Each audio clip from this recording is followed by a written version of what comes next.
Enchanted Portals, announced in 2019 as a Kickstarter project from Zigzag Games Studio, stirred controversy upon announcement and subsequent release in September 2023. Its uncanny resemblance to the beloved platformer Cuphead fueled discussions and criticisms within the gaming community.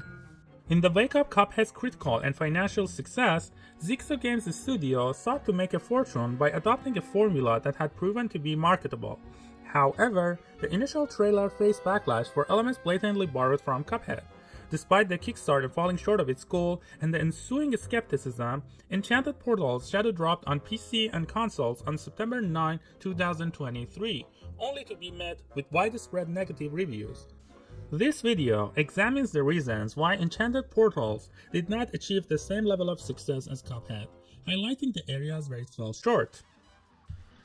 To understand the contrast, let's start by looking at what made Cuphead so popular and successful. The Moldenhawer family took a considerable risk, remortgaging their houses and quitting their jobs in order to solely focus on the creation of Cuphead. They were familiar with hand-drawn animations, but for technical aspects and areas outside their expertise, such as music and sound, they enlisted professionals to refine the game. Cuphead, a significant gamble, paid off due to its excellent polish and a unique visual and musical aesthetic that revived 1930s cartoon charm. Conversely, Enchanted Portals appears as a blatant ripoff, attempting to piggyback from Cuphead's glorious triumph. The developers, facing setbacks in Kickstarter funding, opted to release an unfinished game. However, the root cause of Enchanted Portals' failure lies not merely in mimicking Cuphead's style, but in the disjointed elements of its game design. One major flaw in Enchanted Portals is the lack of harmony between form and function. Cuphead excelled by ensuring every element contributed cohesively to create a unique identity for the game. Every enemy, sound effect, animation, and shot served a distinct function, providing players with a seamless and engaging experience. Enchanted Portals falters in this regard. Some bosses are designed so poorly that you can find a safe spot within the level and shoot them until they die. However, if you are an honest gamer who likes to be challenged, you probably won't have a good time trying to play fair. The game requires you to switch between shots in order to defeat specific enemies, but you can't switch shots while you are in the air or running. This level of unresponsiveness makes players not want to follow the game's rules, as following them results in getting punished.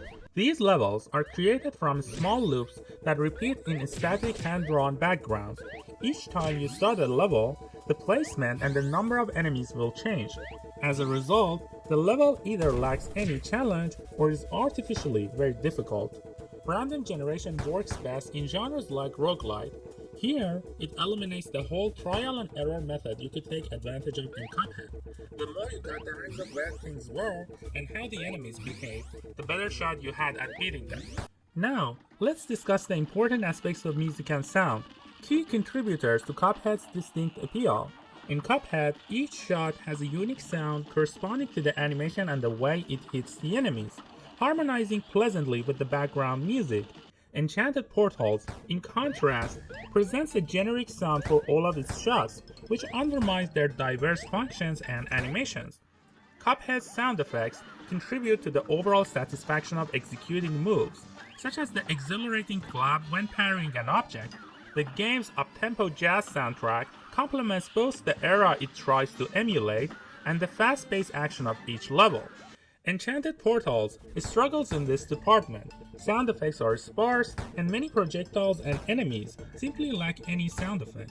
In this game, soundtracks are even worse. For example, the seemingly epic theme you hear during the Princess Frog boss fight lacks energy, creating dissonance with the intense on-screen action.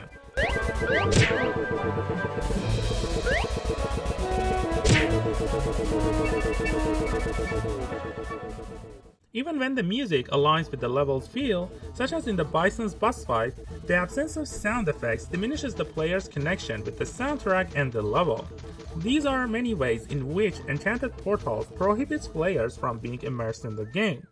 Now, let's delve into the comparison between Enchanted Portals and Cuphead, focusing on their respective airplane broom levels with a Western theme. The Western trope in gaming and media often triggers a sense of reflective nostalgia, offering ample opportunities for stand-up narratives and evoking familiar feelings through iconic music associated with it. In the High Noon Hoopla boss fight in Cuphead, we have a complete narrative in motion that incorporates Western tropes with illogical and comical characteristics of 1930 cartoons to create an authentic experience for the players. In this fight, players confront Esther Winchester, a wanted cow residing within her mobile saloon. Esther's fight is comprised of 4 different stages. In the first one, she dominates the scene with a barrage of projectiles, exuding an aura of formidable control. After the first stage ends in a swift transition, Esther leaves her saloon and starts vacuuming coins, gold bars, and cash.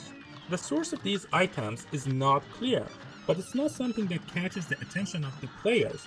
She's a cash cow dressed as a cowgirl running on the spurs of her boots. The flow of the fight is so fast and each element is so well placed that you accept the situation portrayed on the screen as authentic. After dealing enough damage, Esther loses her balance and gets sucked into the Acme cooker she used as a depository. The cooker reaches max level in an instant and turns her into a living sausage. Comic elements are not usually part of Western movies and media. However, within the context of Cuphead and this boss fight, they seamlessly blend in. After defeating the sausage cowgirl, it gets transformed into a can of prairie dogs that shoots pepper-shaped projectiles at the player. By defeating the can, it opens, and the ghosts of sausages, in a dramatic act, fly towards the sky. Enchanted Portals has a similar boss fight that happens in a western background. In this battle, you have to fight a bison accompanied by a flock of armed roosters. The roosters keep shooting at you every once in a while some eagles with flight goggles pass above you, serving as obstacles. After doing enough damage, the bison suddenly disappears, only to come back on the screen carried by the flock of roosters. The creators haven't invested enough to create an animation for this transition. Now, it's time for the bison to take the wheel and shoot you with rounds of cactus that explode mid-air and create vertical projectiles. This is the whole fight. There is no animation for defeating the boss, and all you get is a piece of static artwork that's not very detailed. While the background picture and music evoke the themes of Western media, the game struggles to establish connections between gangster roosters, a ranger bison, and the Western tropes. This gets worse as you traverse to the next level and find the same roosters dressed as members of mafia who live inside apartments. This lack of narrative cohesion fosters a sense of disconnect, detracting from the game's overall immersion and enjoyment. Another aspect that warrants examination in these 2 Western boss fights is the implementation of sound effects and music. Cuphead's Western theme encounter with Esther Winchester is accompanied by a lively, non-diegetic soundtrack that mirrors the sensational pace of the battle. Due to the fast pace of the fight, you're unable to concentrate too much on various visual elements. The music functions in the same manner. It starts with a strong fiddle lead, which lasts during the first phase. Here, the melody reminds us of dance scenes that take place inside saloons in Western movies.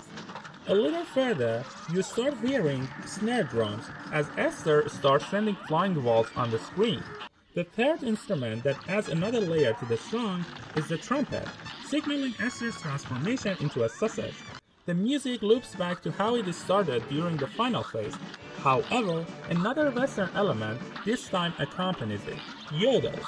Although it is evident that the yodel, like other parts of the music, is non-diegetic, it's easy to draw a connection between it and the rocky and mountainous backgrounds of the fight. This backdrop is often featured in Western music videos that include yodeling, establishing a thematic association. We shouldn't overlook the importance of sound effects. Almost every object you see on the screen during Esther's fight has a dedicated sound effect that matches the function of that object. The game takes advantage of our audiovisual literacy to offer an authentic experience that reflects nostalgia while maintaining its own unique identity. This is not the case in Enchanted Portals. In the Bison's fight, there is no sound effect aside from the shooting sound of the main character, which is very generic and in contrast with the background music.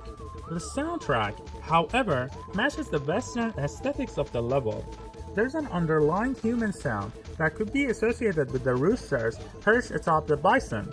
However, these human sounds are not synchronized with the shooting animations of the roosters and may feel out of place. Here, the music is comprised of three instruments: banjo, human sounds, and whistles. The state of music remains static and loops without any additional variation or change. While the game music indeed aligns with the Western tropes, the visuals and narrative fail to establish a meaningful connection with it, thereby hindering the delivery of an authentic experience. Additionally, the absence of sound effects further contributes to a sense of alienation with the game. Thank you for watching my video. Support for this project is provided by the Game Music 101 Research Group. This project is also supported in part by funding from the Social Sciences and Humanities Research Council of Canada.